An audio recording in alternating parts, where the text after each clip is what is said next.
మీ ఇంట్లో కొత్తగా పెళ్ళయి అత్తవారింటి నుంచి ఆషాఢమాసం గనక వచ్చిన అమ్మాయి ఉందా? అమ్మాయి కోసం కానీ, అలాగే ఈ ఆషాఢం ఇది అయిపోయిన తర్వాత అమ్మాయికి వివాహం చేయాలనుకుంటున్నాం, అలాంటి అమ్మాయి ఇంట్లో ఉందా? ఇలాంటి విషయాలన్నట్టయితే ఈ శ్లోకం చదువుకోండి. వాళ్ళ పేరుతోటి అమ్మాయిల కోసం మాత్రమే చేసుకుంటే క్షేమం కలుగుతుంది. వాళ్ళకి అత్తవారింటి లోపల అన్ని రకాల క్షేమాలు కలుగుతాయి. పుట్టింటి వాళ్ళ ప్రేమ వాడికి సంపూర్ణంగా లభిస్తుంది. అది ఇక్కడ విశేషం. గమనించండి. ఆషాఢ మాసానికి ఇంటికి వచ్చిన అమ్మాయి ఉన్నా కానీ, ఈ ఆషాఢం శ్రావణం నడిచిపోయిన తర్వాత పెళ్లి చేద్దాం ఉంటే ఆ అమ్మాయి కోసం కానీ ఇది చదవండి. రోజు కూడా చక్కగా పళ్ళు పాలు నివేదన చేయండి ఇష్టదైవానికి. అది గమనించండి. శివ నారీ ఇయం అస్తం ఆ అగన్ ఇమం ధాత లోకం అస్యై దిదేశ తాం అర్యమ భగ అశ్వినావుభ ప్రజాపతి ప్రజయా వర్ధయంత్. ఇది కూడా కళ్యాణ మంత్రాల్లో మంత్రమే, కానీ ప్రత్యేకించి ఆషాఢ మాసంలో పిల్లల కోసం చదవాల్సిన మంత్రం ఇది. అలాగే మన పిల్లలు అబ్బాయి కోడలు లేదా అమ్మాయి అల్లుడు ఇతర దేశాలు వెళ్ళిపోతున్నారు, ఎప్పుడు వస్తారో వాళ్ళు తెలియదు. వాళ్ళ పేరుతోటి వాళ్ళు ఉన్నప్పుడు చదవండి. వాళ్ళ కోసం ఒక 90 రోజుల పాటు ఇంట్లో టైం పెట్టుకుని చదవండి. రోజు కూడా ఎన్నిసార్లు?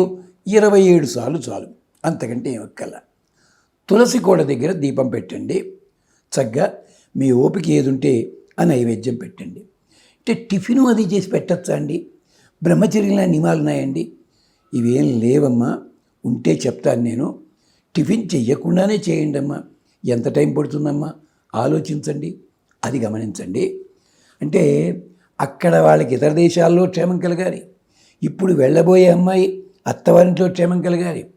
పెళ్ళి చేసుకోవాల్సిన అమ్మాయి కూడా మంచి తోటికి వెళ్ళాలి. ఇన్ని కోరికలు. వేదమంత్రాలన్నీ కూడా ఒక్క మాట చెప్పడం కోసం కాదు, అవి ఎప్పుడు కూడా 5-6 కోణాల్లో చెప్తాయి. శివ నారీ ఇయం అస్తం ఆ అగన్ ఇమం ధాత లోకం అస్యై దిదేశ. శివ నారీ, ఈ అమ్మాయిని చూచారా? శోభకరురాలు, శివంకరురాలు, క్షేమకరురాలు ఆవిడ. అస్తం ఆ అగన్, ఆమె అత్తవారింటికి చేరుకుంటోంది.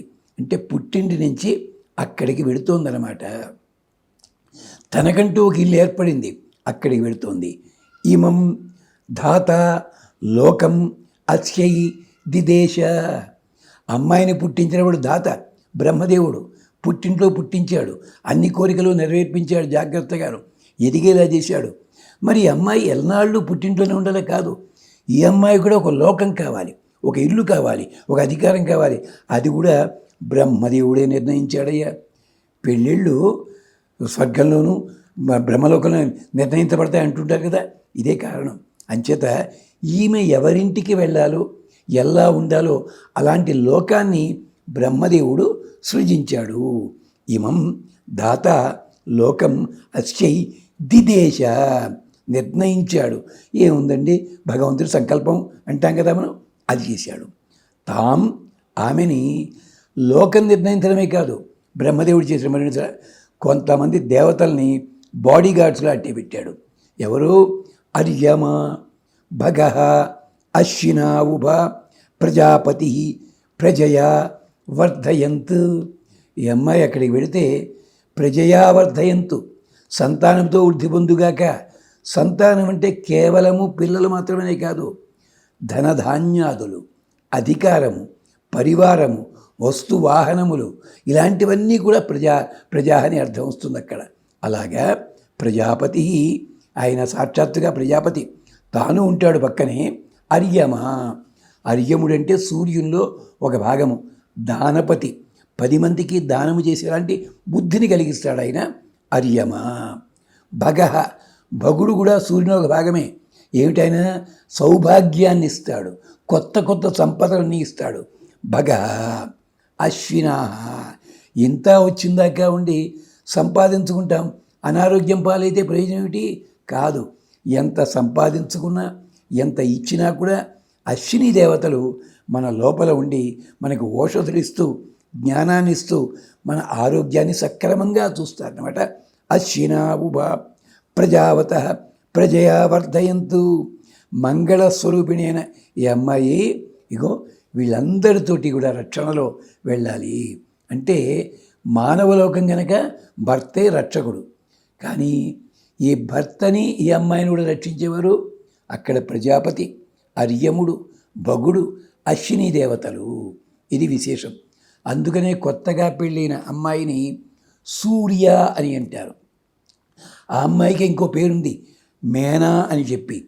చాలామంది మేనా అంటే పెళ్లి కూతుర్ని ఊరేగించే ఆ పల్లకి అనుకుంటారు. ఆ పల్లకిలో కూర్చున్నది మేనా, అందుకని దాని మేనా అన్నారు మన వాళ్ళు. అది మా ఇనా. ఇది జాగ్రత్తగా చదవండి. ఆడపిల్లలకి సౌభాగ్యం కలుగుతుంది, క్షేమం కలుగుతుంది. స్వస్తి.